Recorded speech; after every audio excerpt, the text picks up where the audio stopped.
तर रामराम भावानो, आपण ड्रायव्हर माणसं असल्यामुळे कसं आहे, आपल्याला झोप वेळेवर नाही, खाणं वेळेवर नाही, रात दिवस गाडी, त्यामुळे केव्हा तरी मागं पुढं होतेच.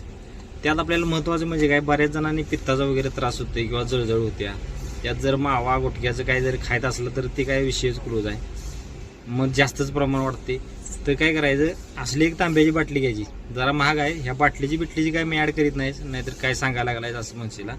2 वर्ष झालं माझ्यासोबत ही बाटली आहे. पण आपल्याला पित्ताचा त्रास वगैरे जळजळ वगैरे काय नाही, किती पण रात दिवस गाडी घुमवा, काय टेन्शन नाही. आणि मेन म्हणजे आता गरमीचा तडाखा असल्यामुळे पाणी गारवित नाही. काय करायचं, असं वल्लं फडकं घ्यायचं, अंडरपॅन्टचं घ्या, बन्यांचं घ्या, तुम्हाला घावल ती घ्या. नाही असलं हे 40 रुपयाला पंपावर मिळते. मी घोडावत पंपावून आणलं आहे तिथनं जयसिंगपुरातनं. असलं घ्या आणि असं गुंडळा. आणि ही बिस्लरी असली काय घेऊ नका, जरी घेतली जा तरी यातलं पाणी पिऊ नका. ह्यात वतायचं आणि प्यायचं. झोपून उठल्या प्या, जागा असला तरी पण प्या. मी आत्ताच झोपलेलो, काय काम नाही म्हणून ह्यातलंच पाणी प्यालोय.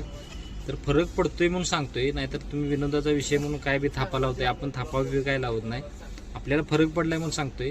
तांब्याचीच बाटली घ्या, कुठल्याही भांड्याच्या दुकानात तुम्हाला मिळेल. आणि नाही मिळाली तर मलाच फोन करा, मग देतो. फक्त 500-600 रुपये लागतात याला. गुगल पे तेवढं मला जमा करा.